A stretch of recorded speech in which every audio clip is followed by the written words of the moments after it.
hozir umuman yoshlarni qaraydigan bo'lsak, qanaqadir katta o'tning ichida qolib ketganga o'xshaydi. O'quvchi judayam bir-biriga qarama-qarshi faoliyat turlari bilan shug'ullanadi. O'zi erishalmagan orzuni farzandimda erishaman deb uni qiynashlik menimcha to'g'ri emas. Dadamga aytyapman, dada 8 oldim. Ha, yaxshi ballmi deyapti. Men 16 yoshimda 8 oldim degani bu-da standart degani emas. Istalgan yosh avlod o'zini fikrini ayta olishi kerak. Bitta imkon beringlarchi, balki qo'limdan kelar, olib ketarman. Maktab o'quvchisidan talab qilinayotgan bilim universitet darajasida. Biz uchun universitetga kirmaslik bu hayot-mamot masalasida bo'lgan. Ayam orqamdan turib. Ayas 9 bor dedi. Qishloqda ham qaysi turmanoda o'qish ular uchun yagona najot bo'lib qolishi mumkin. Savol berib ko'ring, o'zing nima deb o'ylaysan? O'zing qanaqa his qilyapsan shu chizgan rasming haqida? Keyin bola nima desa, men shuni tasdiqlayman. Ha, degan narsa bor. Keyin bu ohangga ham bog'liq. Qalay chiqibdi dadasi, o'zing nima deb o'ylaysan? Albatta, o'zimda o'qimayman, ota-onam ruxsat bermaydi. Ha, aytib ko'rdingizmi ota-onangizga aytsam? Yo'q, baribir ruxsat bermaydi dedi.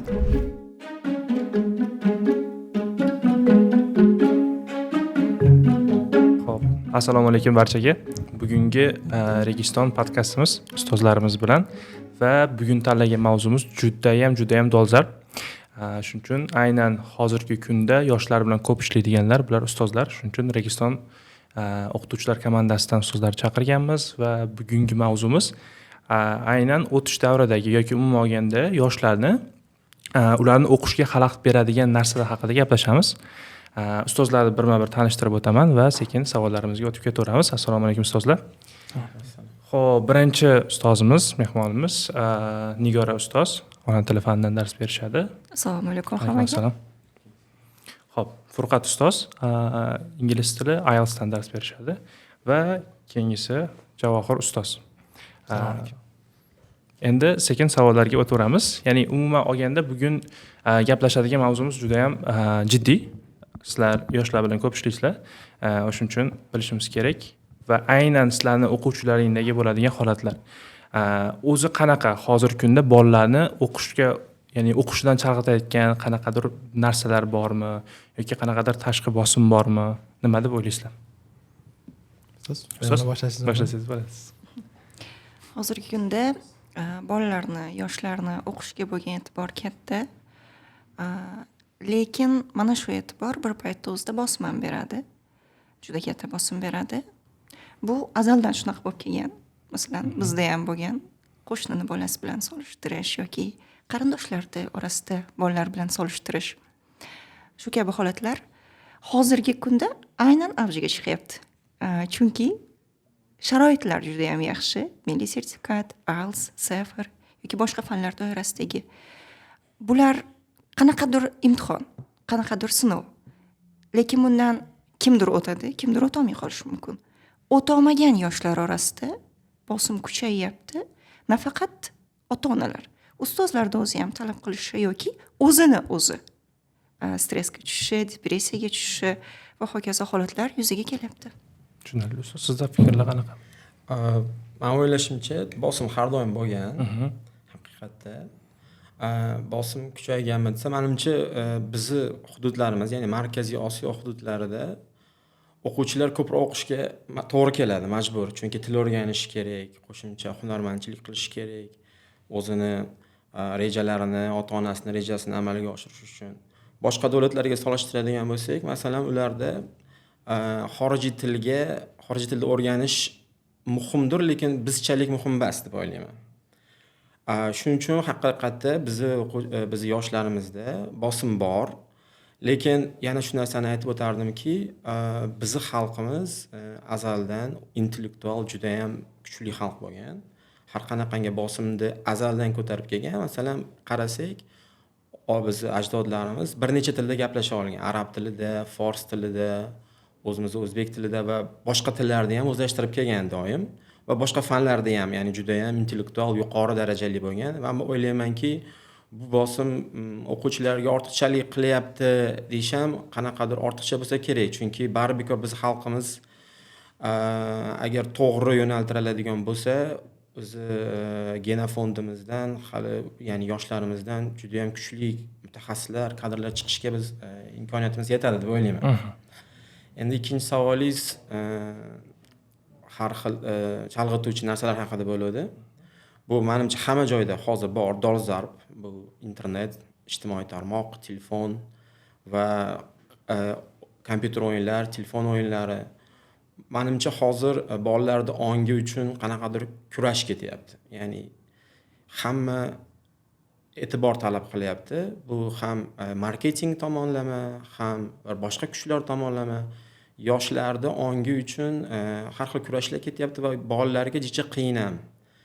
Va shu nuqtai nazardan bugungi mavzu juda ham dolzarb bo'lishi mumkin deb o'ylayman. Chunki ota-ona albatta kuchli rol o'ynashi mumkin.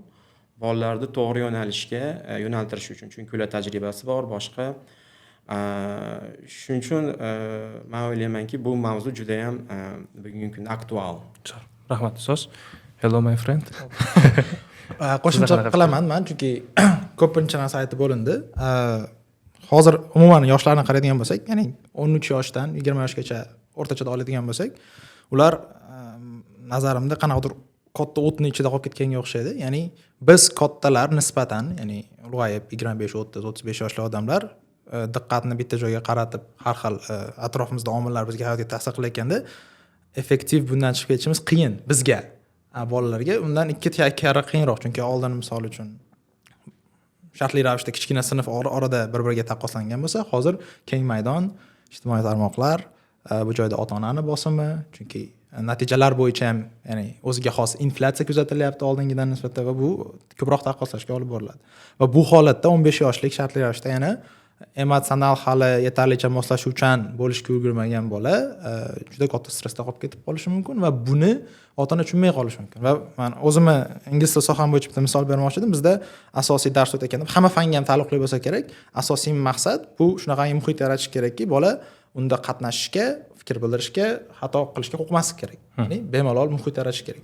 Shunaqa muhit oilaviy kontekstda ham yaratilishi kerak. Ya'ni nafaqat biz bilan ota-onasiga ham borib qanaqadir muammosi bo'lsa, suhbatlasha oladigan darajada bo'lish kerak. Lekin endi bu joyda ota-onani ayblash emas-ku, lekin ota-onalar kamroq e'tibor berib qolayotgan bo'lishi mumkin. Ya'ni muloqot kam va shu orqali bir-birini tushunmovchiliklar ko'p bo'ladi va kimdir o'qishni tashlab yuboradi, kimdir yaxshi natija qila olmaydi va ota-ona bilan munosabat yanada yomonlashib qolishi mumkin. Bir-birini tushunish qiyin va buni shunchaki shu ko'p olovlar o'rtasiga tushib qolgan bir yosh qalb sifatida ko'rsak bo'ladi.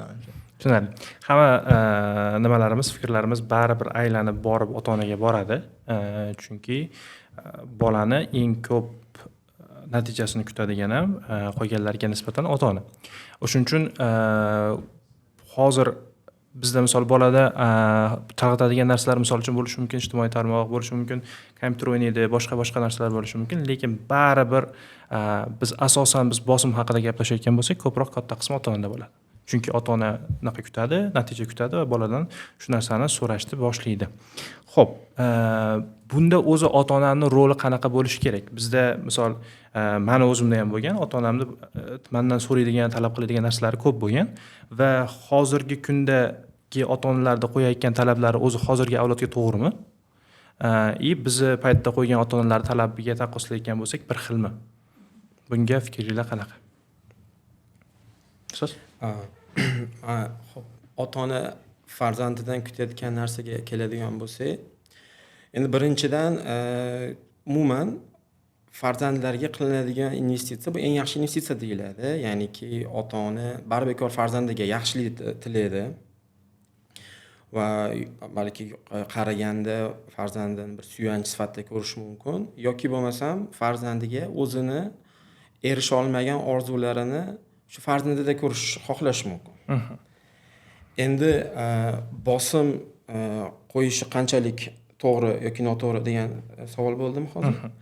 Bu bosim to'g'ri qanchalik to'g'ri, ya'ni hozirgi avlod va boshqacharoq deb bilamiz-ku. Ya'ni hozir katta bo'layotgan avlod, hozir aynan o'tish davrida bo'lgan avlod boshqacha deb bilamiz va o'zimizni paytimizga solishtiradigan bo'lsak boshqacha. Xo'p, ota-ona albatta farzandini jismoniy, aqliy qobiliyatlarini hisobga olishi kerak. Masalan, o'zim sohamdan kelib chiqadigan bo'lsam, bitta menda holat bo'lgan. O'quvchi juda ham bir-biriga qarama-qarshi faoliyat turlari bilan shug'ullanadi. U ham boksga boradi, ham ingliz tiliga boradi, ham matematikaga va yana bir narsalarga boradi. Endi boks haqida men qarshi fikr bildirmoqchi emasman, lekin boks bu jismoniy og'ir sport turi, ya'ni jarohat bo'ladi, miyaga zarbalar tegadi. Menimcha boladan qanaqadir komil bir inson yasashga urinish noto'g'ri. Ya'ni bolaga o'zini imkoniyati darajasida narsani kutish kerak. O'zi erishalmagan orzuda farzandimda erishaman deb uni qiynashlik menimcha to'g'ri emas.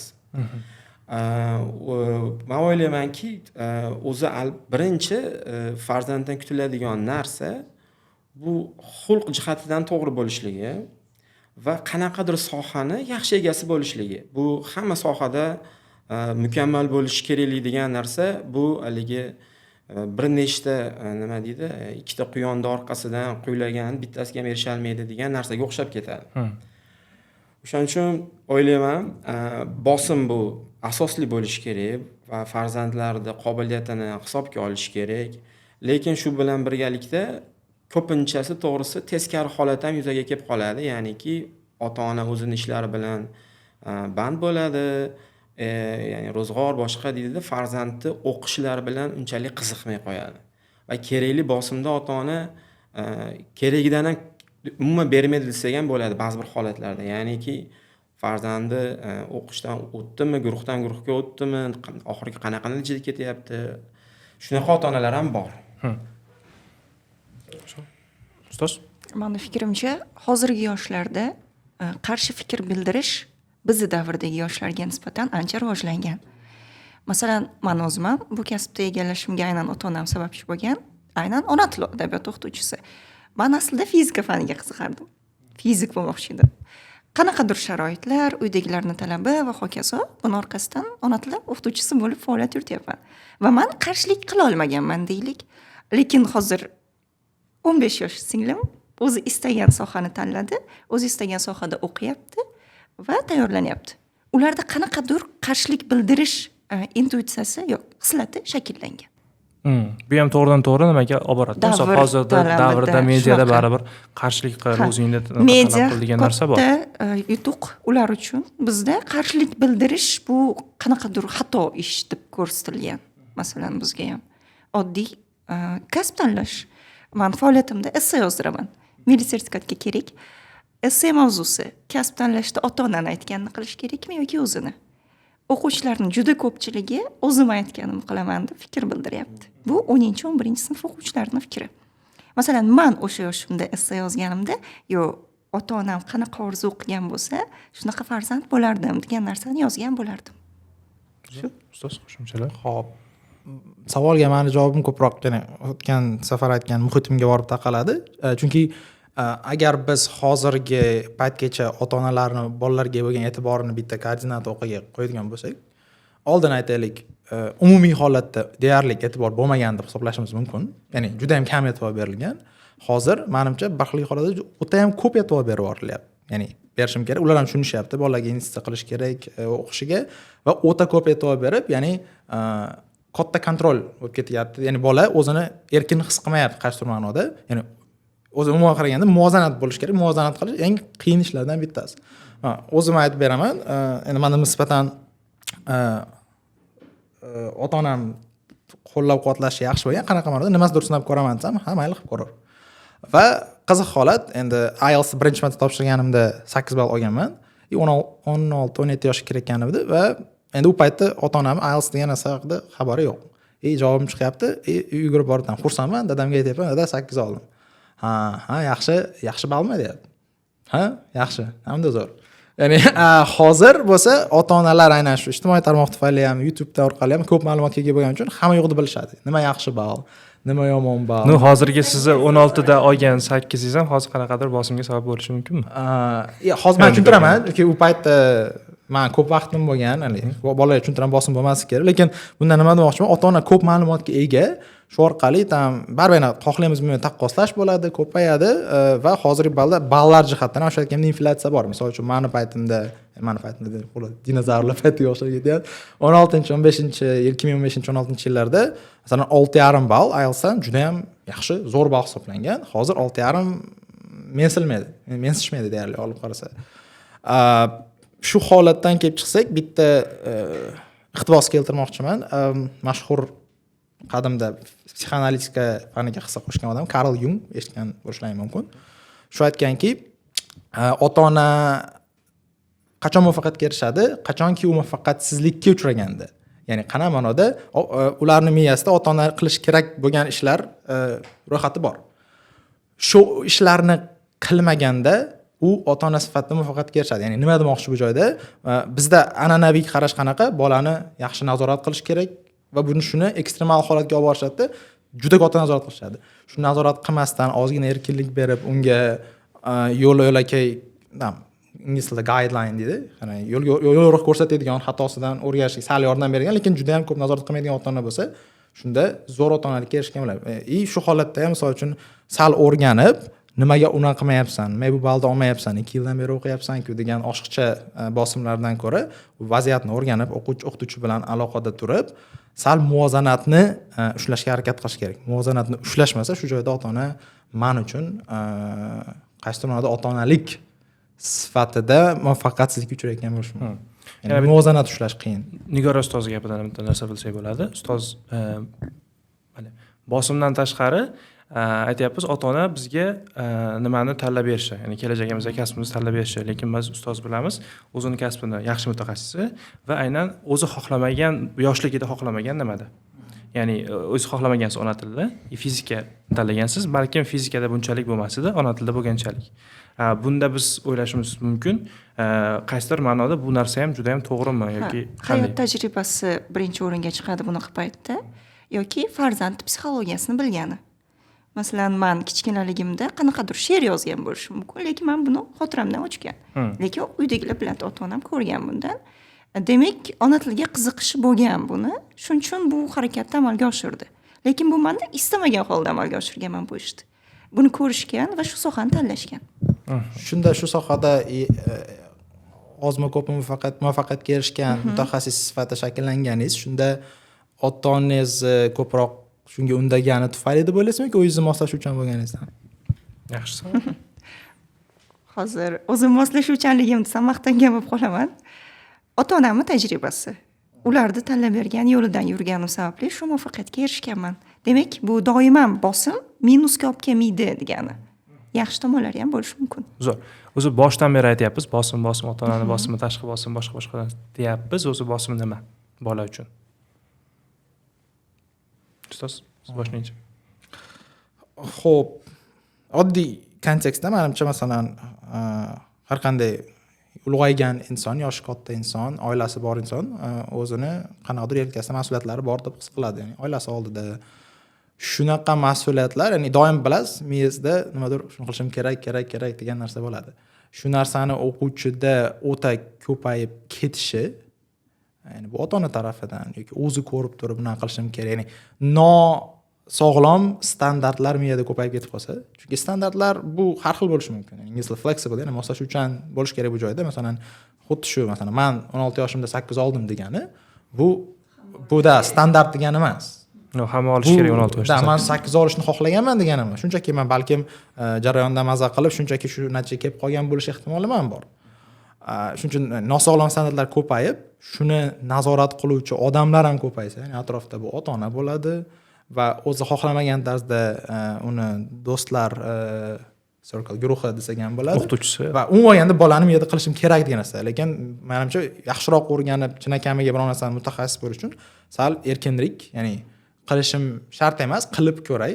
Agar xato qilsam, o'zi o'rganaman. Bemalolroq, erkinroq muhit yo'qligidan, ya'ni bo'lsa, shu majburiyatlar kamroq bo'lsa, shunda bemalol o'rganish mumkin. Ya'ni shuni ko'payib ketishi bosim. Ustoz? Men fikrimni sal boshqacharoq tushuntirmoqchi edim. Masalan, tabiatga qaraydigan bo'lsak, ba'zi bir mavjudotlar, maxluqotlar farzandini dunyoga keltirayotganda farzandi tug'ilishi bilan yurib ketadi. Masalan, kiyikni tug'ilishini qarasak yoki boshqa. Yoki bo'lmasa mana oddiy dengiz toshbaqasi ham tug'ilishi bilan qaysi tomonga borishligini biladi. Ya'ni aytmoqchimanki, bu mavjudotlarga ota-onani guidance unchalik bitta rol o'ynamaydi, chunki u yuradi, balki kiyik misolida haligi ota-onasi bilan birga yurar, lekin mana dengiz mavjudotlari tug'ilishi bilan qaytga borishni biladi va keyin o'zi mustaqil hayot to'da bilan demak davom ettiraveradi. Lekin insonni yaratilishida bunaqa emas. Inson yoshligini chaqaloq ota-onaga muhtoj, demak himoyaga muhtoj, boshpanaga muhtoj, oziq-ovqatga muhtoj va shu bilan birgalikda tarbiyaga ham muhtoj. Va bilimga ham muhtoj. Bosim bu shu ota-ona kerakli narsani berishligi farzandga. Agar farzandi to'g'ri yo'ldan og'ishayotgan bo'lsa, tashqariga chiqayotgan bo'lsa, ota-ona buni farzandini to'g'ri yo'lga to'g'rilab qo'yishi bu menimcha bosim deyiladi. Endi ota-ona qanaqa bosim qilishi mumkin? To'g'ri qaysi bosimlar to'g'ri bo'ladi? Masalan, oddiy men ham farzandlarim bor. Katta qizim dars qiladi, maktabga boradi. Balki men ideal ota emasdirman, lekin meni qiladigan ishim o'zi qiladigan ishlarini qildingmi degan savol. Xo'p, singillari bilan tortishayotganda, boshqa narsa qilayotganda nazorat qilish yoki boshqa misolda men aytaman, ota-ona bosimdan ham ko'ra o'zi namuna bo'lib farzandi bilan birga dars qilishligi. Men shunaqa oilani bilaman. Ota ishdan charchab keladi, chunki jismoniy mehnat qiladi. Lekin charchagandan keyin tashqariga chiqa olmaydigan holatda charchagan bo'lishiga qaramasdan har kuni farzandiga yarim soat, 1 soat vaqt ajratadi. Va bu yarim soat davom etib oylar davomida hali kichkina bir farzand otani yillar davomida to'plagan bilimidan to'g'ri foydalanish imkoniyatiga ega bo'lyapti. Ya'ni ota-ona eng yaxshi ustoz. Xitoylarda ham bunaqa maqol bor, o'zimizda ham bunaqa maqollar bor. Ota-ona ya'ni birinchi farzandiga har tomonlama ustozlik qila olsa, bu bosim ham shart emas. Ya'niki aytiladigan so'z bor, aytilmaydigan so'z bor. Shularda o'zi qush uyasida ko'rganini qiladi degandaqa farzand o'zi his qiladi. Ya'ni otasidaqa bo'lish, onasidaqa bo'lish. Endi bizda onalarning ham roli juda ham muhim deb o'ylayman. Chunki farzandlar bilan barbekor ona ko'proq yaqin bo'ladi. Ota bu haligi breadwinner, ya'ni ro'zg'or tebratuvchi. Shunda ota-onalarning bosimi, ya'ni farzandi dars qilyaptimi va bu tomonda pedagoglarning nimasi, roli? Pedagoglar aynan ilmiy jihatdan farzandlarga bosim qilishda ota-onaga yordam berishi mumkin. Lekin bu bosimni to'laligicha bitta shaxsga tashab qo'yish bu noto'g'ri bo'ladi deb o'ylayman. Chunki shaxsning rivojlanishida ham ustoz, ham ota-ona va shaxsning o'zi va boshqa demak qatnashuvchilar birgalikda ishlaganda keyin natija bo'lishi mumkin deb o'ylayman. Bitta savolim bor. Shunda bilamiz, o'qituvchi sifatida majburiyatlarimizdan, mas'uliyatimizda bo'lgan ishlardan bittasi bu ota-ona bilan muloqot olib borib turish, ya'ni bolaning progressi haqida. Shunda shu paytgacha sizga kelgan ota-onalardan yoki o'zingiz o'quvchilar bilan gaplashganingizda shu ota-onam bilan qanaqadir dars qilaman yoki qanaqadir shu birga o'tkazgan vaqtimiz bor yoki ota-onalar kelib o'zim nazorat qilib birga o'qiymiz degan holatlar bo'lganmi? Degan holatlari to'g'risini aytaman, men eslay olmayman. Lekin nazorat qiladigan ota-onalar ko'p. O'quvchilar shunaqa aytishadi menga. Dadam meni har doim telefon o'ynaysan deb aytishadi. Men darslarni qilib uyda faqat telefon o'ynayotganimni ko'rishadi xolos. Ya'ni ota-ona nazorat qiladi. Umuman ota-ona e'tibor bermayapti, dars qilmayapti degan fikr 100% to'g'ri bo'lmaydi. Lekin birga dars qilishlik, balki ular ingliz tili mutaxassisi emasdir. Lekin bitta shunaqa haqiqat hozir case esimga tushdi. Ismi Abdulaziz bolani, o'zi 10 yoshda. Shu bolani bobosi, dadasi deyarli har 3 ta darsdan bittasida keladi. U bola o'zi kichkina va u bola erishayotgan natijalar to'g'risi juda ham odamlar hayron qoldiradi. Mana yaqinda Toshkentda Respublika ingliz tili musobaqasida bola 2-o'rinni oldi. Kumush medal. Sizga aytdim shu bolani mediaga nima tavsiya qildim. Bu nimani natijasi? Albatta bu ota-onani berayotgan e'tiborining natijasi. Boboni nevarasiga nisbatan haligi mehri, o'sha investitsiya qilishyapti. Va bola 10 yosh, 9 yosh, menga endi 5-6 oy oldin kelgan, ingliz tilida juda ham tabiiy gapiradi. Chunki yoshlikdan o'qitishgan. Faqat ba'zi bir reading murakkab sohalarda qiynaladi xolos, lekin writingi, yozishi, gapirishi juda ham tabiiy. 6-6,5 deb o'ylayman shu bolani shaxsan. Yoshi nechida? Yoshi 10 yoshda. 10 yoshda. Bu ham anaqaga o'xshaydi, misol Javohir ustoz o'sha 16 yoshda 8 olganga o'xshaydi. Ya'ni ko'pchilikda yoshimda darajam unaqa bo'lmagan. Ha, ko'pchilikda orasidan bitta chiqib qolgan. Hozirgi biz qarayotgan bo'lsak, mana ko'p o'quvchilar bilan endi menejment nuqtai nazaridan ishlayotgan bo'lsak, o'ylayotgan narsasi ko'p. Misol ota-ona bilan gaplashadigan bo'lsak, bolangiz o'qimayapti deydi. O'zi bolaga bu narsa kerakmi? Ya'ni misol uchun bolani nima ota-ona beradi, misol tarix o'qiysan deydi, sizda ko'p bo'lsa kerak, ona tili o'qiysan deydi, u o'qiysan, bu o'qiysan deydi, ota-ona beradi. Ustoz aytayotgan narsada aytishimiz mumkin, misol birga dars qiladi, birga unaqa ota-onalar menimcha juda ham kam. Va sohani tushunmasdan, umuman bolasini nimasiga o'qishiga e'tibor bermasdan, faqat undan natija talab qiladigan ota-onalar ham bor. Mana shunaqa paytda o'zim men bola sifatida qanaqa pozitsiyada bo'lishim kerak? Agar men o'sha tayyorlanyapman hozir, hali bir o'tish davridaman. Endi biz hozir kuzatayotganlar, aynan og'rig'i shu yoshdagilar bilan ko'proq kelishmovchilik bo'lishi mumkin ota-onasi bilan. Shu davrda men nima qilishim kerak? Ya'ni pedagog sifatida nima tavsiya qilasizlar? Maqsadni to'g'ri qo'yib olish kerak. Ya'ni kim bo'lmoqchi, qanaqa mutaxassis bo'lmoqchi. Shuni to'g'ri qo'yib olsa, menimcha ota-onalarga aytgan taqdirda ham ota-onalar tushunadi va to'g'ri qabul qiladi. Chunki hech qaysi ota-ona yomonlik tilamaydi. Yaxshi bo'lishni xohlaydi. O'g'lini yoki qizini fikrini inobatga oladi va majburlab hech kim o'qita olmaydi ham. O'qigan taqdirda ham natijaga erishmasligi mumkin. 100% natijaga erishish kamdan kam uchraydi. Shuning uchun ham istalgan yosh avlod o'zini fikrini ayta olishi kerak. Bu sohaga emas, bunisiga qiziqaman. Bitta imkon beringlarchi, balki qo'limdan kelar, olib ketarman. Shunga o'xshash fikrlarni hozirgilarda menimcha bunaqalarni aytishda muammo yo'q. Ha, ular bemalol ayta olyapti. Aytgani bilan foydasi bo'lmayapti. Yoki qanday? Yo'q, ayta olyapti va foydasi bo'lyapti. Masalan, ona tilga kelib ko'rishadi. 2 yoki 3 ta dars. Ko'pchilik oson deb keladi. 1 oyda o'rganib olaman degan fikrlarda kelishadi. Qiyinligini tushunishadi. Ustoz, o'zim ham naqa bo'lmoqchi edim. Huquq o'qimoqchi edim. Yoki diplomatiyaga topshirmoqchi edim. Nima qilay? Tavsiya beraman.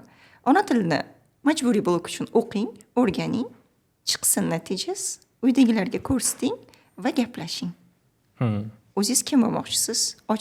Ochiqchasiga gaplashib olish kerak 100%. Chunki ota-onada u birinchi navbatdagi, birinchi o'rindagi eng yaqin inson. U doim tushunadi va qabul qila oladi. Ota-onalarga ham shunaqa maslahat bergan bo'lardik. Zo'r. Shu joyda bitta og'rig'imni aytib ketay, juda katta og'rig'im bor. Ayting. Dars statistika ham qilib chiqqanman. O'rtachada bir paytning o'zida 70 ta 80 ta o'quvchi o'qisa, shundan bir 30% da shu muammo kuzatiladi. Ya'ni bir paytning o'zida 3 ta 4 ta fan o'qish. Ya'ni bu umumiy holatda ilojisi yo'q narsa emas. Eplasa bo'ladi. Menimcha juda ham kam foiz odam birdaniga eplay oladi. Shuning uchun men aytaman, ya'ni ko'p fan o'qib oryapsiz, ya'ni UGS fanlarni prioritetga qo'yish, masalan, matematikadan ham 100 ta masala bersa, uni qilguncha keyin ingliz tilida vasiqa qila olmay qolish mumkin. Men aytaman, ko'p fan o'qib oryapsizman, keyin buni noto'g'ri tushunmang. Bu masalan ingliz tilini o'qib qolgan fanlaringizni qo'pol qilayotgan chopforing degan ma'noda aytmayapman. Ya'ni qaysi fanni tanlasangiz ham, qaysi tur fanga prioritet berib turish kerakdir balkim. Ya'ni masalan hozir IELTS ni to'xtatib turib matematikaga o'qib olsangiz ham menga og'ir yengil joyi yo'q. Ya'ni bemalol qilishingiz mumkin. Lekin bir paytning o'zida meni o'zim aytaman, tajribamdan juda ham kam odam eplay oladi. Eplasa bir 5% odam eplashi mumkindir shu narsani. Men aytaman, shuni aytib ko'ring ota-onangizga. Tushunmasa, xohlasa menga ayting, men aloqaga chiqaman, men gaplashib ko'raman. Ya'ni balkim o'g'lini, qizini gapini uncha avtoritetga ega deb ko'rmasligi mumkin. Hatto o'qituvchini gapini olishi mumkin. Shu holatda ota-onalar sal tushunib, chunki ota-onaning asosiy ushlab olgan gapi bu vaqt. Ya'ni xuddiki masalan 17 yoshga bitirdi maktabni, srazu kirmasa, ya'ni 1 yil yo'qotib qo'ysa, yo'qotib qo'yish degan so'zni o'zi men uchun qanaqadir absurd. Qanaqadir dunyo tugagandek tuyuladi. Bu narsani nimaga qo'yishadi? Masalan, universitetga kirish, ya'ni bilim olishdan ko'ra teparoq turadi. Shuning uchun vaqtda shunga qarab urishadi. Qaysi universitet bo'lsa farqi yo'q. Universitetga kirsa bo'ldi. Eng qiziq joyi doim so'rayman, birinchi o'quvchi kelsa, universitetda o'qiyotganlarim kelsa, mana shu yo'nalishda o'qiyman, masalan, ko'pincha bizda eng ko'p tarqalgan nima? Filologiya yoki ekonomika, iqtisod nima desa, doim birinchi savolim, o'zingiz tanlovingiz bo'lganmi yo sizda bor variantlar shu xolosmidi o'sha paytda deyman. Ko'pinchasi o'sha variant bor edi, hozir sal xuddi ustozga o'xshab moslashuvchanlik qilganlari ham bor, bir xilgilari yoqtirmasdan o'qiyotganlari ham bor, afsuski. Moslashuvchanlikning foydasi ham bo'lishi mumkin. Fikrlariga qo'shimcha qilmoqchi edim. Bir paytda o'zida 3-4 ta fan o'qish haqida. Masalan, biz vaqtimizda 3 ta blok bo'lgan, 3 ta fanni baravar o'qiganmiz va biz o'qiy olganmiz. Hozirgilar o'qiy olmayotganini yoki bosim ko'payib ketganini sababi axborot oqimini ko'pligi deb hisoblayman. Informatsiya ko'pligi, darsliklar yangilanganligi, ortiqcha ma'lumotlar juda ham ko'p va maktab o'quvchisidan talab qilinayotgan bilim universitet darajasida. Biz universitetda o'rganib kelgan terminlar hozir 6-sinf ona tilida yoki 6-sinf adabiyotda turibdi. Shuning uchun ham menimcha qiynalishyapti. Bitta qo'shimcha, masalan, bizning paytda 3 ta blok bo'lganda, masalan, oddiy ingliz tilini qo'shsang, ingliz tili ham testga tayyorlanadi. Hozir lekin masalan, Safer olamizmi yoki IELTS olamizmi, ularda ijodiy bo'limlar ham ko'proq. Ya'ni o'zidan chiqarish, fikrlash va oldin maktabda yoki boshqa fanlarda tayyorlayotganda masalan, yodlashga o'rgangan miya agar qiynalishi kuzatilyapti ko'p va shu narsa sekinlashtiryapti va bu qaysi turmada ijodiy yondashuv bo'ladigan fanlarda ko'proq vaqt sarflanishi kerak bo'lib qolyapti va yana muvozanat buzilyapti. Bir fan shu, ya'ni oddiy qilib aytganda 10 yil oldinga nisbatan 3 ta fan o'qish hozir ancha qiyinroq. Menimcha bu narsa yana o'quvchilar faqat IELTS'ni olib chet elga ketishim osonroq, chet elda universitetlarga o'qishga kirishim osonroq degan tushunchaga ham olib kelyapti. Ya'ni o'zini davlatida o'qishni o'rniga chet elga o'qishga kirish osonroq ekan degan fikr bo'lyapti-da va bu narsa chet elga ketishni oshiryapti deb o'ylayman. Keyin bu ham baribir yana o'sha narsa ota-ona bilan konfliktga olib keladi. Baribir chiqargisi kelmaydi, yosh hali. Mashhadda yana bitta nimasi bor, juda ham bir nozik tarafi bor. Qanaqa? Bolani o'zini chalg'itadigan narsalari ko'p. Misol uchun hozir ustoz aytayapti, universitet programmasi ham shu boladan talab qilinyapti, yosh boladan deyilyapti-da. Eng qizig'i, hech kim bu narsani universitet programmasi mendan hozir shu yoshimda talab qilinyapti degan narsani ko'rmaydi va hozir bola nima qilayotgan narsa, muammo qilib ko'rsatayotgan narsa bo'lishi mumkin. Yo'q, meni uyimdagilar shuni talab qilyapti. Hech kim misol ustozim talab qilyapti, ustozim shunaqa narsa o'qiysan deyapti demaydi. Hozirgi bolalarning ko'p qismi aytayotgan narsasi, ya'ni dadam talab qilyapti, ayam talab qilyapti shu narsani va holanki ota-onaning katta qismi bola o'qiyotgan sohani tushunmaydi, bilmaydi. Va ular o'ylagan ustoz aytgandaqa umumiy sohalar bor. Shu sohalarga bolasini shu narsalarni berish bo'ladi. Va buni o'zi ota-ona anglaydimi, nima deb o'ylaysizlar? Va qachon anglaydi? Agar xato bo'lsa. Sizlardan boshlaymiz.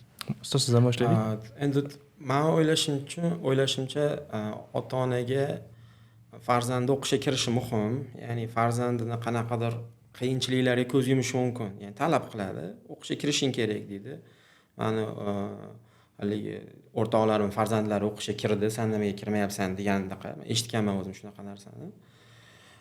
Bu albatta biz o'quvchilardan talab qilayotgan fanlar ko'pligi bu bosimni oshiradi. Hamma o'quvchi bosimni ko'tara olmasligi mumkin va bunga sabab universitetlardagi talabalar uchun kvotalarda yetishmasligi ham sabab bo'lishi mumkin. Masalan, biz Janubiy Koreyada ustoz o'qiganlar, men ham o'qiganman. Hatto xususiy universitetlar nihoyatda ko'p. Ya'ni o'quvchilar universitetga kirishi unaqa qiyin narsa emas. Bizda ham xususiy universitetlar endi oxirgi yillarda ko'paydi. Endi men o'zimni misolimda aytaman. Biz universitetga tayyorlanayotganimizda haqiqatda juda ham ko'p fanlarda o'qishimiz kerak edi. Biz uchun universitetga kirmaslik bu hayot-mamot masalasida bo'lgan. Ota-ona ham 1-avgustni bir boshqacha kutgan, boshqacha qabul qilgan. Aslida shunaqa bo'lishi kerakmi? Har bir odamga universitetda o'qiy olish imkoniyati berilishi kerakmi? Bunga qanaqa talablar bo'lishi kerak desa, men o'ylayman, talablarni yengillashtirsa yaxshi bo'ladi deb o'ylayman. Chunki juda ko'p ma'lumotlarni o'qish foydali tomon bo'lishi mumkin. Lekin shu ma'lumotlar haqiqiy ishda qanchalik kerak bo'ladi? Masalan, inson shifokor bo'lmoqchi bo'lsa yoki boshqa sohani bo'lsa, biologiyadan juda ko'p terminlarni yodlashardi, men bilardim. Ximiyadan juda murakkab masalalar.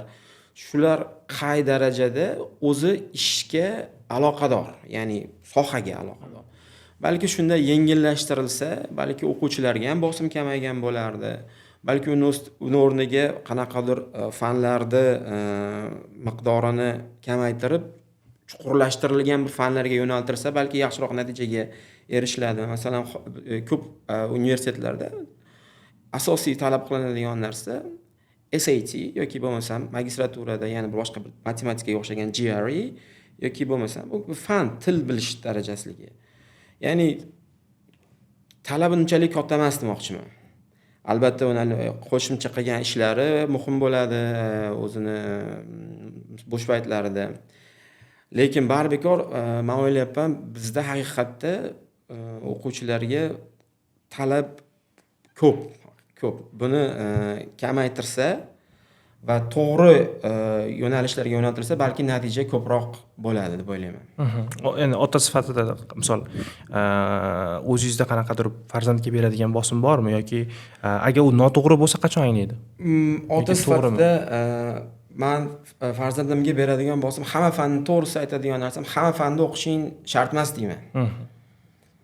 Uni qiziqishlari bor. Men o'zim aytganman, bitta fan, mana shu fanni yaxshi o'qishingiz kerak deyman. Va u fanga repetitorga ham berganmiz, masalan, onasi olib boradi, ba'zan onasi olib bora olmasa, boshqa tog'asi olib boradi. Xullas, obzimiz olib borib kelamiz. Uyda sharoitlar, masalan, kitoblar olib berganmiz qo'shimcha ravishda.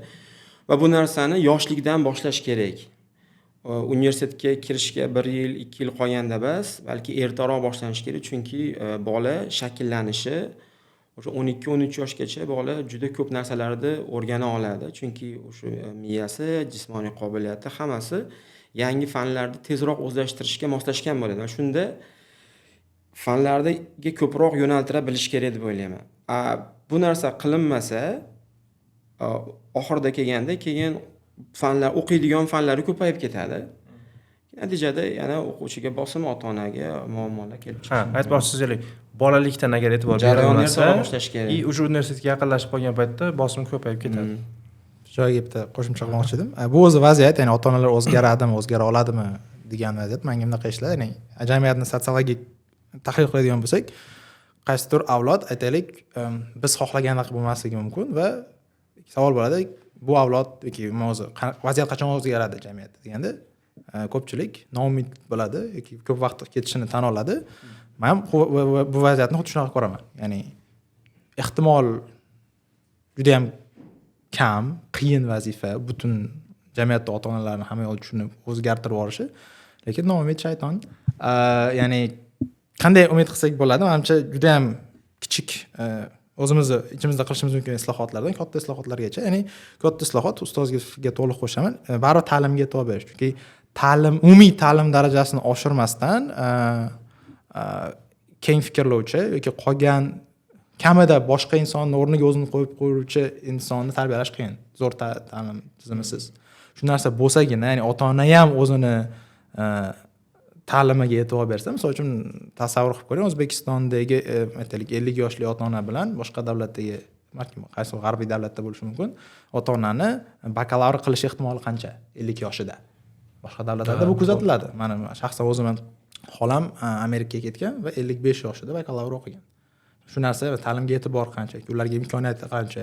Umuman ota-onalar o'zini ta'limini rivojlantira olsa, o'zini ham undan keyin ustoz aytgandek ham namuna bo'lish oladi, ham kamida juda qanaqadir rasmiy ta'lim olishmagan taqdirda ham kamida ota-onani o'zi qanaqadir mutolaa qiladigan, kitob o'qiydigan odam bo'lsa, elementar empatiyani rivojlantirish mumkin. Chunki baribir hozir holatdagi muammo ota-ona o'zini o'ylayapti, bola o'zini o'ylab, orada konfliktlar ko'payadi. Shunda kamida elementar shu empatiyani rivojlantirsa, ya'ni boshqa odamni o'zi o'rniga o'zini qo'yib ko'ra olish qobiliyati rivojlantirilsa, qanaqadir umid bo'lsa kerak.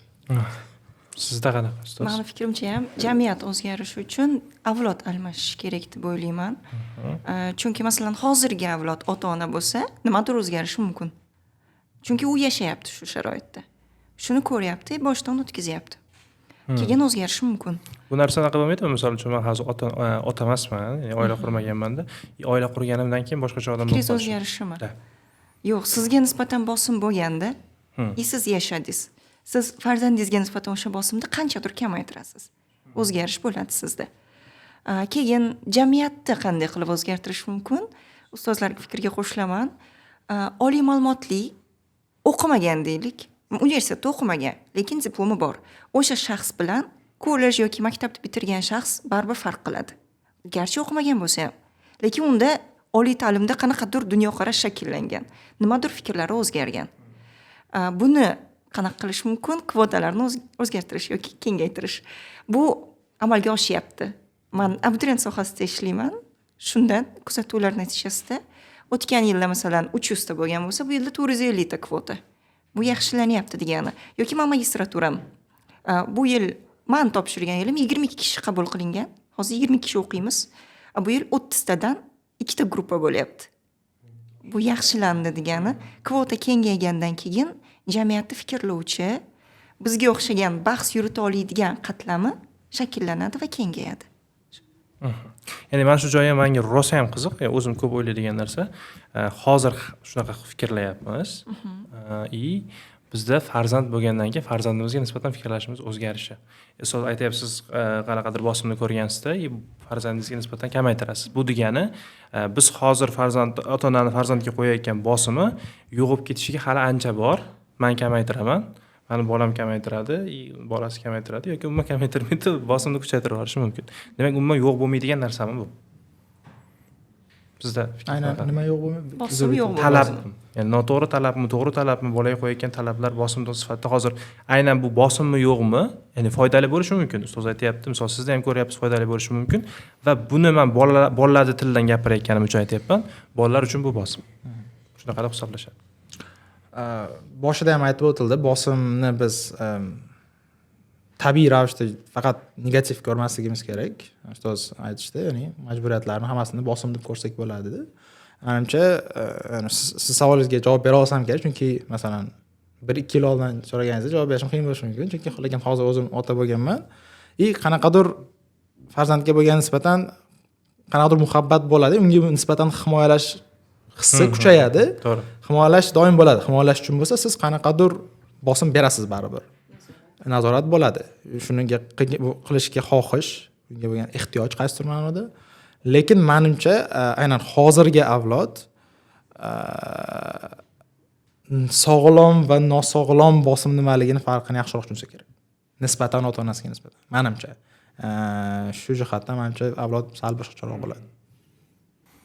O'zi shu buni ham qo'shib ketsak bo'ladi. O'zi ota-onani bolaga berayotgan bosim yoki talabi nimadan?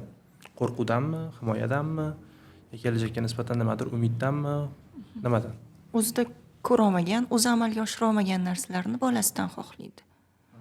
Yoki men yashamayapmanmi, u yaxshi sharoitda yashasin yoki u sevgan kasbida ishlasin, yaxshiroq pul topsin degan narsalarni o'zlari amalga oshira olmagan.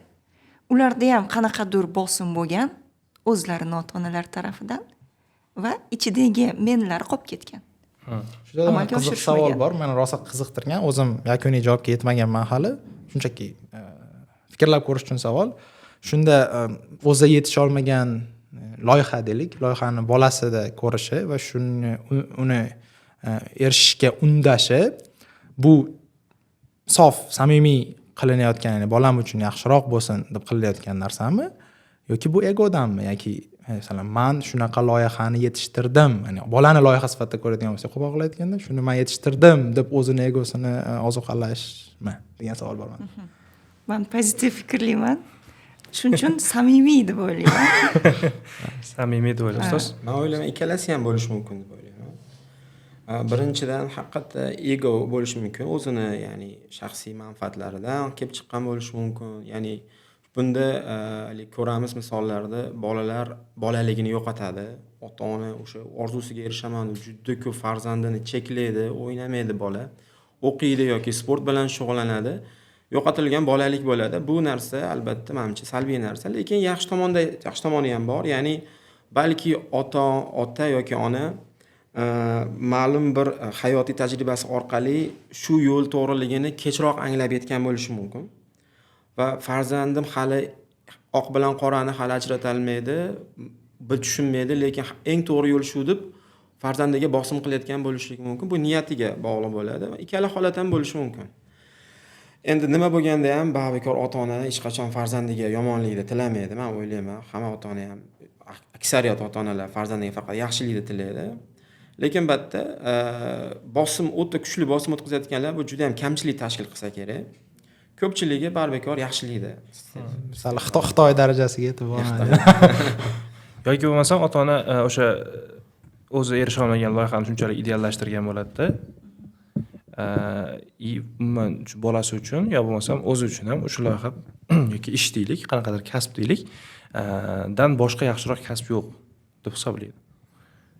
Dogma shakli. Menimcha shunaqa, chunki mendan dadam ko'p talab qilgan narsa oldin yoshligimdan harbiy bo'lasan, shunga o'xshagan narsalar bo'lgan. Men harakat qilib ko'rganman, keyin boshqa taraflarga yurib ko'rganman. Endi bu ustoz aytgandek o'zim fikrimni aytishim, boshqa uydagilarda tushunishi, qo'llab-quvvatlashi bilan bo'lgan. O'sha paytda shunaqa tushuncha bo'lgan. Qaysidir davrda harbiylik bu eng zo'r kasb degan tushuncha bo'lgan va ota-ona ham shuni bilgan. Menimcha shunaqa ideallashtirishdan ham bo'lsa kerak. Hozirgi vaqtdagi IT eng yaxshi soha. O'qimasang bo'lmaydi. Yoki sayt HR. Lekin bunday olib qarasangiz jamiyatda umumiy inson tabiatini qarasak ham eng katta ehtiyojlardan biri bu tan olinish-da. Siz tan olinmagan his qilsangiz o'zingizni juda ham stressda bo'lasiz. Ota-onalarda shu narsa imkoniyat kam bo'lgan bo'lishi mumkin o'zini hayotida. Masalan o'zim shaxsan savol bersam bo'ladi. Misol uchun juda ham qiziq holat bo'lgan. Men uchun qanaqadir g'alati, lekin tushunaman nima bo'lgan. Biz qarindoshlar, Qirg'izistonda qarindoshlar borib turamiz. Orada chegarada vizani ko'rib qoldi, Amerika vizasini. Nima borgansiz Amerikaga dedi. Yozgi maktab, desam, ayam orqamdan turib. IELTS 9 bor dedi. Men uchun g'alati, lekin ota-ona uchun bu bolani baribir natijasi va uni aytgandan keyin u ota-onani ham qaysi ma'noda jamiyatda qabul qilinish hissi bo'ladi. Mana bolam shunaqa qilgan. Degan narsa kuchli bo'ladi, degan narsa. Shu narsani bolani o'ziga eshittirib aytish yaxshi. Mana bunaqa qilgandan u yo'qligida maqtanadi, undan faxrlanadi, lekin bola eshitsin shuni, bekorga harakat qilmayotganini bilsin. Menda ko'p bo'ladi shu narsa. O'zim yo'qligimda maqtashadi, faxrlanishadi, lekin borligimda solishtirish boshlanadi. Shu narsani farzandim eshitsa, harakat besamar ketmayotganini biladi. Tan olinish haqida fikringizga qo'shimcha qilsam bo'ladi. Meni o'zim nimada qishloqda katta bo'lganman va shaharga nisbatan hozir bunday ham zo'r savolim bo'lsa uchun. Shaharga nisbatan qishloqda tan olinish degan narsa kuchliroq. Va meni qishloqda bloger deb bilishadi. Dadam tanishlar nimaga Registonda videolarda ko'p chiqqani, shuning uchun mana u deydi, bloger kelibdi deydi. Dadam xursand, videoda chiqqan, mana shunga o'xshagan narsalar bor. Endi aynan nimaga qishloq bilan shahar mavzusini hozirlarga ochyapman. Aynan ota-onani bolaga berayotgan bosim haqida gaplashayotgan bo'lsak, menimcha ikkala joyda har xil bo'lsa kerak. Albatta, tabiiy. Chunki baribir shungacha nimaga taqadik? Baribir ta'lim darajasiga bog'ladik va xohlaymizmi yo'qmi urbanizatsiya, ya'ni shaharlashish atrofidan endi ko'proq imkoniyatlar keladi. Ish borasida ham, o'qish borasida ham. Shuning uchun shaharlardagi ota-onalarda ham ya'ni ta'lim darajasi yuqoriroq bo'lishi ehtimoli o'z-o'zidan kattaroq va qancha kattalashgan sari, ya'ni bolaga e'tibor, unga sog'lom e'tibor sal yaxshilanishi. Qishloqlarda bu universal standart holat emas-u, lekin baribir dogma, ya'ni fikrlashda qattiq qolish degan narsa kuzatilishi mumkin afsuski. Shuning uchun shaharlashish natijasi deb bilsak bo'lsa kerak. Sizda qanaqa fikrsiz? Men aniq statistikani bilmayman, lekin o'zim bilgan tanishlarimdan boshqa qarasak, agar qishloq sharoitida yashaydigan bolalar, oilalar agar fanga qiziqqan bo'lsa, ulardan juda ham yetuk shaxslar yetib chiqadi. Balki shaharda komfort zonada yashashganligi uchunmikin, qanaqadir motivatsiya kamroq bo'lishi mumkin. Lekin qishloqda o'z ko'p kuzataman, haqiqatda o'quvchilarda ham qishloqdan kelib o'qiydigan o'quvchilarda berilishlik, vazifalarni to'g'ri bajarishlikka nisbatan intilish kuchliroq bo'ladi. Chunki ularda rejalari bor, ularni amalga oshirish kerak. Balki shu narsalar o'ynash mumkindir. Ustoz, majburiyatlari bor qishloqdagilarda. shaharga kelish degan. Biz uchun tanish bu narsa. Rostdan shunaqa. Qishloqda hayotidan balki qiynalish yoki qiyinchilik. Nimaga shahardagilar bunaqa ishni qilmaydi-da, man qilishim kerak. Undan chiqib ketish uchun o'qishadi, harakat qilishadi. Shuning uchun ham intellektual salohiyat yaxshi ularda. Keyin chalg'ish kamroq qishloqda. Shahardan ko'ra, masalan, game club kam bo'lishi mumkin. Chalg'ishmaydi, o'qishga qaratishadi bor e'tiborda. Shu majburiyatlari ko'proq ularda. Shu narsani bo'lishi menimcha yaxshi, ya'ni maqsad aniqligi jihatdan. Bu xuddi nimaga o'xshaydi? Hazil bor masalan, kim futbolga qiziqsa, Braziliyadan ko'p top futbolchilar yetishib chiqadi. Sababi chunki Braziliya umuman olib qaraganda o'rtacha aholisi juda ham kambag'al bo'lgan davlat. Futbol ularda yagona tashqariga chiqib boyib ketish uchun kanal. Va shunga ko'p e'tibor berishadi. Qishloqda ham qaysidir ma'noda o'qish ular uchun yagona najot bo'lib qolishi mumkin. Shu maqsad jihatdan va yaxshiroq o'qish nisbati, chunki ularda asosan ota-onaga aytaylik qattiqroq turishi mumkin va ularda yoshlikdan intizom nisbatan yaxshiroq bo'lishi mumkin. Ya'ni aytilgan vazifani to'g'rilab, to'kis vaqtida bajarish nisbatan kuchliroq. Tushunarli. Juda ham qiyin narsa bor, lekin men ko'p ota-onalardan eshitganman. Даже qanaqa, misol uchun biz o'ylashimiz mumkin, 60-70-yilda tug'ilganlar ota-onalar yoki 40-yilda tug'ilgan ota-onalar boshqacha bo'ladi. Misol 80 dan tepasi boshqacha, 90 dan tepasi boshqacha deb qarashimiz mumkin, lekin aynan biz boshqacha, sal bizni tushuna oladigan avlod deb qarayotgan bo'lsak ham, misol uchun, ularda ham bitta narsa bor. Hozirdan, hali bolasi misol endi 1-sinf yoki 2-sinf bo'lgan avlodlarda bor. Ha, mana yaxshi o'qisa, shu bola mana shu kasbni egallaydi, meni boqadi. Bo'ldi. Bolaga polni hatto o'sha aka, men taniydigan aka deylik, bolaga polni nimani tashlab qo'yapti, butun kelajagini, butun hayotini nima qilib qo'yapti va o'zi aslida bola shifokor bo'ladimi? Yoki shifokor bo'lish kerakmi? O'zi 6-sinfga yetgandan keyin bola nimaga o'zgarmaydimi? O'qituvchilikka o'zgarmaydimi? O'zini xohishi, misol uchun. Ya'ni qanchalik o'zim uchun noto'g'ri bu narsa, qanchalik sizlarda fikringlar qanaqa? Ota-ona polni kelajagini bola bilan ulab qo'yish. So'z? Bu albatta noto'g'ri, chunki kasb egallanishi bu faqat ota-onani xohishiga bog'liq narsa emas. Uni har bir kasbda o'zining talablari bo'ladi. O'sha bolada o'sha qobiliyat bormi yoki yo'qmi, qiziqish bormi yo'qmi, uni majburlash oxir nimaga olib keladi? Bolani o'sha mabodo o'qishga kirsa ham, o'sha kasbni egallasa ham, o'zini ustida ishlamasligiga olib keladi. Ya'ni ishga ertalab kelsa ham faqat majburlikdan ishlaydi. Balki boshqa sohada u kuchli g'ayrat bilan, qiziqish bilan ishlab yaxshiroq natijaga erishishi mumkin edi. Endi bu albatta siz aytgan holatda bu juda ham noto'g'ri holat, chunki farzandni qiziqishlari inobatga olinmayapti. Baxtli inson kim desa, bitta shunaqa eshitgan edim.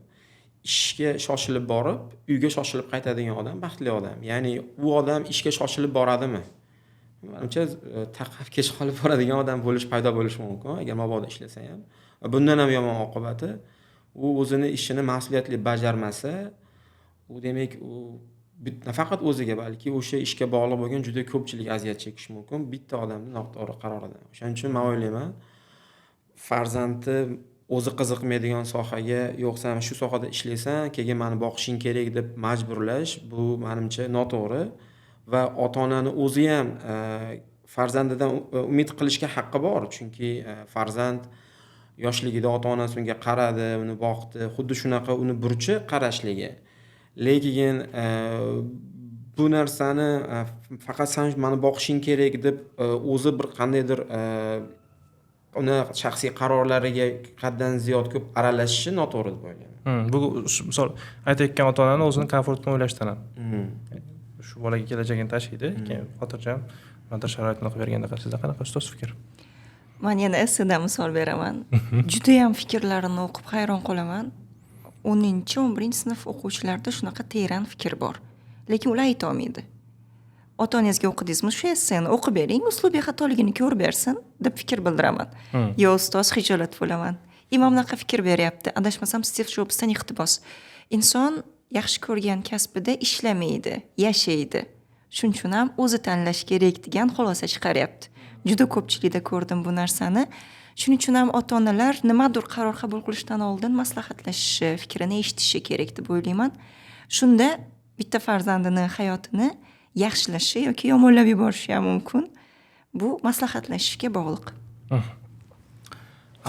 Ozgina qo'shimcha, ya'ni menga xijolat bo'lishadi ota-onasiga fikrini aytib bergan. Bu ham qaysilarda ulg'ayayotgandagi muhit, ya'ni men qiziqib orada bolalardan so'rayman, yoshinglarda hech перестановка qilasizlarmi deyman, mebellarda qabaqa so'rasam. Ota-onalar ham so'raydimi fikrlaringni, qaqib qo'yaylik deb. Kimdirlar ha deydi, kimdirlar yo'q deydi. Shu mayda detallarda ham bola fikr berishga sal o'rganadi, ko'nikma shakllanish. Ya'ni biz 18 yoshgacha ko'pincha holatda yosh bolasan, jimotar deyishimiz mumkin ko'pincha ota-onalar va 18 yoshdan keyin 18 yoshdan davay fikr ber. Ya'ni o'zing fikring yo'qmi degan narsa, bolada tajriba qilishga vaqt yo'q orada. Ya'ni mayda detallardan shunaqa qilib kelinsa, sal osonroq bo'lishi, ya'ni ehtimoli ko'proq bo'ladi va ozgina o'zimdan misol beraman. Men misol uchun hozirda shuncha kimdir kelibdi so'rab, siz ota-onangizdan qanchalik minnatdorsiz? 100% deyman. Lekin hozirgacha menga bergan erkinlikni berishmaganda qanchalik hozirgidan kamroq minnatdor bo'lardim, ko'proq bilmayman. Lekin menimcha hozir eng maksimal bo'lsa kerak. Chunki menga erkinlik berishgan qanday misolda nimadir qilib ko'ramiz, ha sinab ko'r. Ya'ni shu narsa menimcha qoida bo'lish kerak, sinab ko'rsin. Chunki hech kim oldindan o'ylab ko'rib, sразу natijaga erisha olmaydi. Masalan, oddiy bolalarga misol beraman. Ko'p o'ylanmanglar. Misol uchun men sizlarga savol bermay, ikkita shkaf turibdi oldingizda, ikkalasidan bittasi to'p bor deyapman. Qaysi birida to'pligini qanday aniqlaysiz deyman. Siz o'ylashingiz mumkin. Chapda bo'lishi mumkin, hozir ochsam yo'q qolib, o'ngda ham bo'lishi mumkin deb o'ylagandan ko'ra bitta ochasiz, chapda yo'q ekan, ha demak o'ngda ekan. Ya'ni tajriba qilib ko'rish.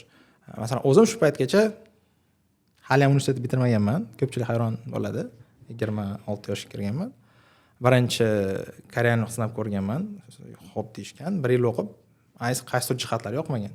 Qaytaman deganimda ham yo'q, qaytmagan, nima bo'ladi, odamlar nima deydi degan narsa bo'lmagan. Bo'pti, o'zingga shuni ma'qul ko'rsang qilib ko'r.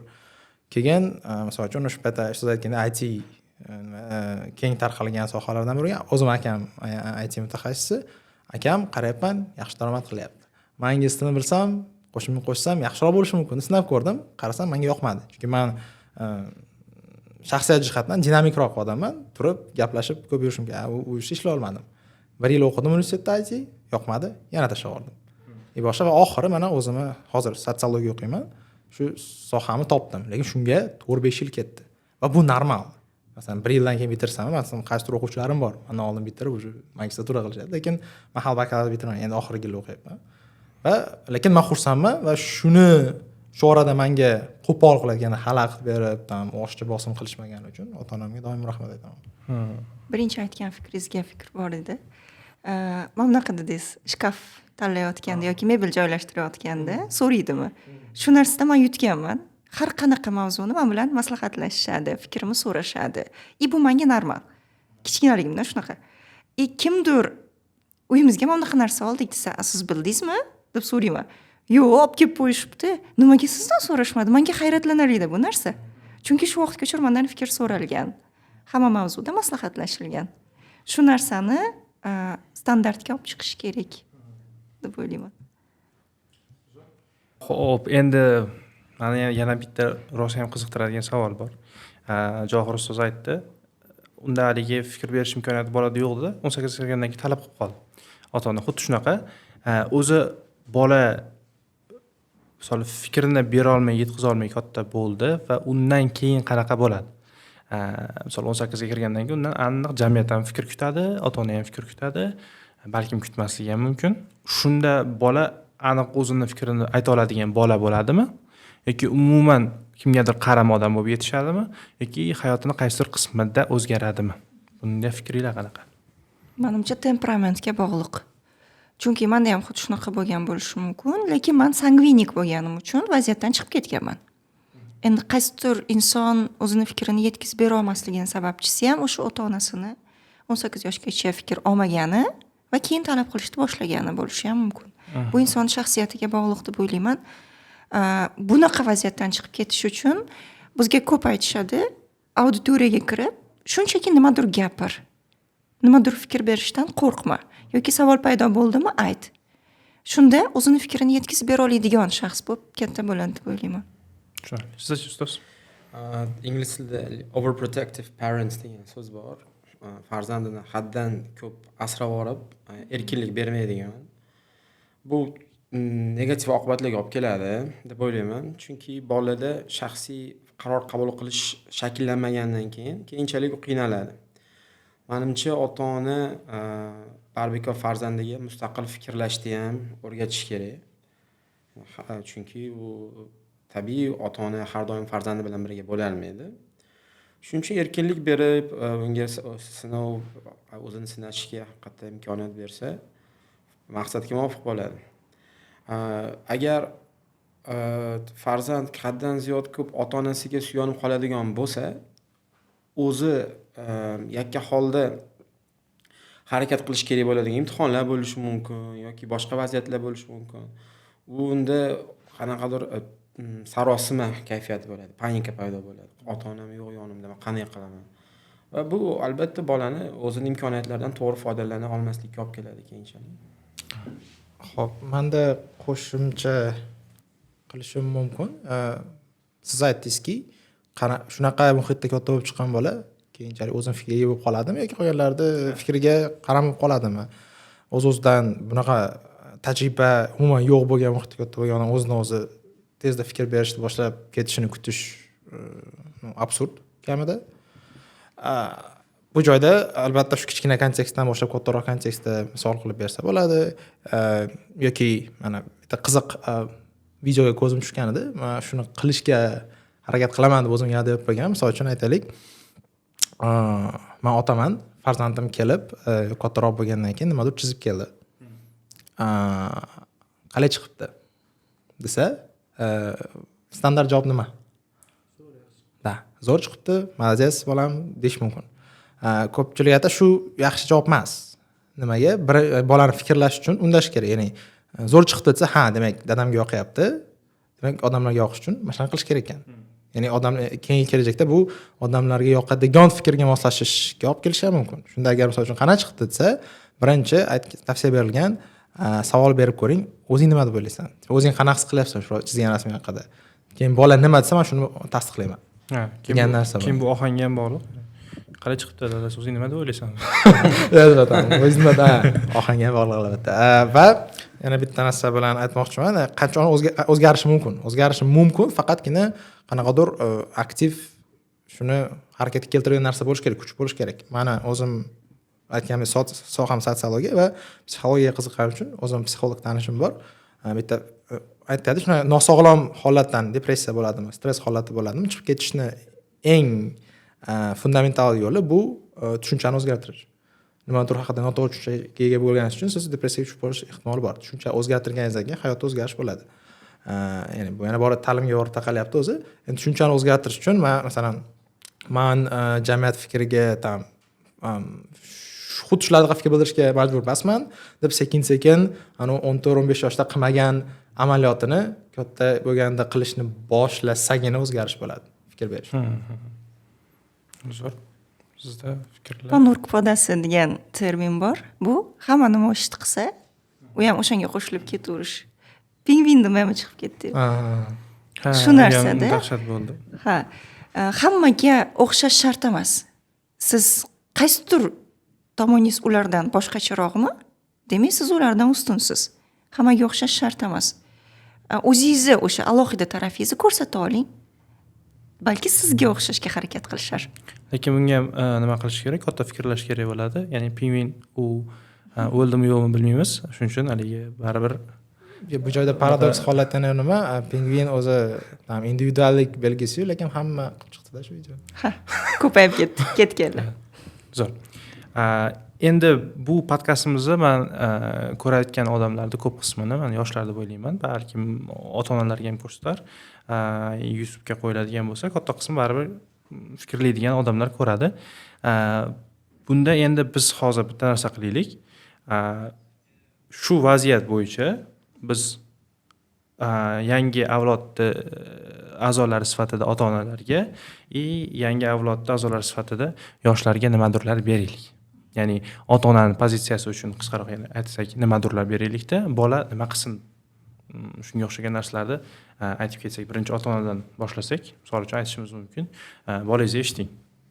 bolangizni eshiting и unga berilayotgan misol feedback deylik, nimadir qilayotgan ishiga berayotgan narsangizni ham xuddi hozir misol qilganimdaqa ohangi, shunga o'xshagan narsasi yoki hozirgi avlod qanaqa qabul qiladi, bu narsani hisobga olib turib maslahat bering degan ma'noda bersak. Sizlarda qanaqa bor shunaqa? Sizdan boshlayveramiz ustoz. Man ota-onalarga taqiqni kamaytirish tavsiyasini bergan bo'lardim. Chunki insonda xarakterda shunaqa narsa bor, taqiqlangan narsaga qiziqishi yana ham ortadi. Shuning uchun hamma narsani qilib ko'rsin, tajriba orttirsin va keyin o'zi to'g'ri yo'l qaysi biri ekanligini biladi, tushunib yetadi. Bolalarga bo'lsa, ota-ona qaysidir fikrni beryaptimi, u ham eshitsin. Faqat ota-ona eshitish emas, farzand ham quloq solsin. Balki to'g'ri qismi ham bordir. Va muhimi kommunikatsiya, gaplashishsin, muloqotda paydo bo'ladi. Ikkalasi ham o'zini gapini boshqa shaxslarga aytib yuraveradi, lekin bir-birisiga emas. Ko'p. Ana shu joyda o'ziga emas, ota-onasiga yorilsin. Noto'g'ri tushunib qolmasliklari uchun aytib ketaman. Ya'ni bola hamma narsani qilib ko'rsin deganda, ya'ni ta'lim, kasb, shunga o'xshagan narsalarni aytyapmiz. Ya'ni yaxshi masala. To'g'ri. Aytyapmiz. Shunaqa narsalarga qo'yib berish kerak. Qolganiga emas. Ustoz? Men amaliy o'zim hozir biroz sinab ko'rgan maslahatimni aytaman. Ya'ni bu oldinroq gapirib berdim. Har kuni farzandi bilan ozroq bo'lsa-da hikoya o'qish, kitob o'qish. Birga o'shani savol javob qilish. Masalan, meni ikkita qizim kitobni o'qib tushunadi, nima qiladi? Savol bersangiz, gapi o'qib bergan hikoyangizdan keyin savol bersangiz, juda ham qiziqib javob berishadi. Buni maslahatni menga bir boshqa inson bergan va men o'zim sinab ko'rganimda bu narsa o'zimga ham yoqqan, farzandlarimga ham yoqqan. Ya'ni sinab ko'rishsin, kunda yarim soat yoki balki undan ko'proq farzandlar bilan birga mutolaa qilish. Endi yoshlarga beradigan, men sinf darsda ham doim aytaman bolalarga, ya'ni screen time, ya'ni ekranda sarflaydigan vaqtlarini imtihondan oldin 6 oy bo'ladimi, qancha bo'ladimi kamaytirish. Screen time bu distraction. Juda ham chalg'itadi bolalarni. Imtihonda umuman fokus muhim rol o'ynaydi. Hamma narsada ham fokus muhim rol o'ynaydi va bitta narsaga ko'p e'tibor qaratganda natija bo'ladi. Agar fokus u yoqdan bu yoqqa ko'p chalg'ib turadigan bo'lsa, natija bo'lishi cho'zilib ketadi. Shuning uchun yoshlarga maslahatim, men bilmayman YouTube'da maslahat berayotganim qanchalik to'g'ri. Screen time'ni kamaytirish, ya'ni keraksiz narsalarni kamroq ko'rish. Aynan shu podkastni ko'rish, keyin YouTube'da o'chirish yoki telefonda o'chirish. Zo'r. Xo'p, o'quvchilardan boshlayveramiz. Maslahatlar. Xo'p, birinchi o'rinda men kitob o'qish maslahati berardim. Bu lekin qanaqadir banal, ya'ni siyqasi chiqqan masalan kitob o'qing, aqlli bo'lasiz, ko'proq pul topasiz degan ma'noda emas. Unga bog'lashni o'zi ahmoqlik. Nimagaligi? Birinchi o'rinda ustoz aytgandek, diqqat muammosiga ham qaysidir o'rinda yordam beradi. O'zini, ya'ni o'qish jihatidan samaradorligini oshirish uchun diqqat, so'z boyligi, nutq ravonligi oshadi. Nimaga nutq ravonligiga fokus bermoqchiman bu joyda? Ko'p o'quvchilarda ustoz aytib o'tishdi, kommunikatsiya bo'lish kerak o'qituvchi ota-ona bilan bolaning o'rtasida. Kommunikatsiya yo'q, afsuski, va kommunikatsiya yo'qligi bu ko'pincha holatda e'tibor beraman ota-ona e'tiborsizligidan emas. Ota-ona yetarlicha e'tibor beradi. Faqat shunaqa keyslar bo'ladi, bola keladi, shunaqa qilib ko'ring desam, yo'q qilmayman, ota-ona ruxsat bermaydi. Ha, aytib ko'rdingizmi ota-onangizga desam, yo'q, baribir ruxsat bermaydi deydi. Bilaman men. Bilaman, dedi. Siz aytib ko'ring deydi. Ya'ni aytib ko'rgandan keyin, chunki ko'pincha bolalar muammosi ham yetkazib bera olmaydi nima xohlaganini. Ya'ni ota-ona nimadir desa, o'zini nutq ravonligi yaxshi bo'lmaganligi uchun balkim xafa bo'ladi, yig'lab yuborishi mumkindir. Ya'ni fikrini to'liq ochib bera olmaydi. Ochib bermagandan keyin ota-ona ham tushunmaydi uni. Ya'ni ota-ona bilan kommunikatsiyani samarador qilish uchun ham menimcha kitob o'qish umuman qaraganda.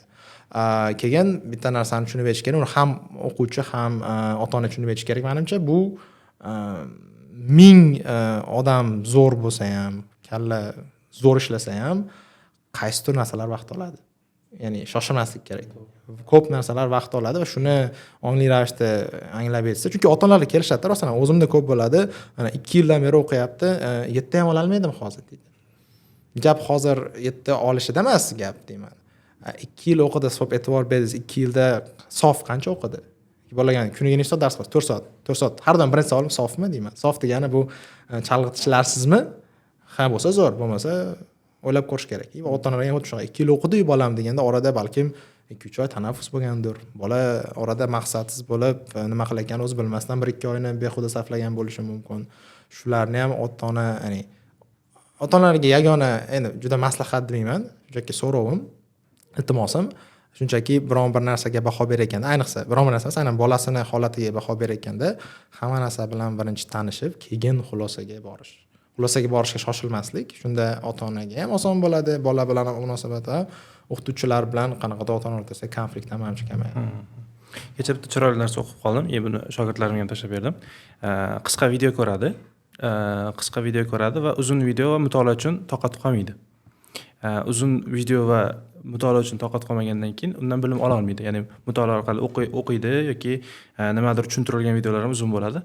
U orqali nima olmaydi, ya'ni toqat qolmagandan keyin bilim olmaydi. Bilim olmagandan keyin hayotda muammolar boshlanadi va o'sha muammolardan chalg'ish uchun yana qisqa video ko'radi. Shunga o'xshagan chiroyli narsa o'qib qoldim kecha. Endi bolalarga men ham oldin endi o'qituvchi bo'lganman, bolalar bilan ko'p ishlaganman. O'shanda tavsiya qanaqa bo'ladi? Ya'ni hammamiz hozir o'ylayotgan narsalarimizni yig'adigan bo'lsak, bu kommunikatsiya. Ya'ni ota-onaga borib gapira olish, ota-onaga borib ayta olish. Chunki men o'qishga topshirayotgan paytimni eslayman. Nimadirga hali IELTS topshirmagandim. Yana bitta ikkita uchta men ham shunaqa muammo dedim, bloglarimda o'qishim kerak edi.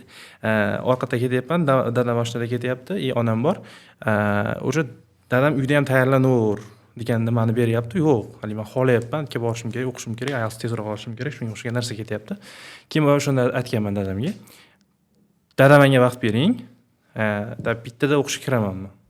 Bittada o'qishga kiraman deganman. Dadam o'shda to'g'ri tushungan. Sharoitimni qilib bergan, o'qiganman. Haqiqatda bitta qoidasi bor. Ota-onaga bunaqa degandan keyin gapga javob berish kerak degan. Qancha vaqt olsa ham u narsa. Ota-onalardan nima so'rab qolardim? Ota-onalar ham aynan shu farzandi hozir qiynalayotgan pozitsiyadan o'tgan. O'zlari ham o'tgan va o'sha davrda ham bitta eslab ko'rishlari aynan farzandga xulosa chiqarayotgan paytda. Menda xulosalar shu bo'lardi. Menimcha biz yakunlasak bo'ladi. Ustozlar kelganinglar uchun, fikrlar uchun juda ham katta rahmat. Keyingi ishtirokchisiz bo'lasiz. Sizga ham rahmat. Salomat bo'linglar, charchamanglar.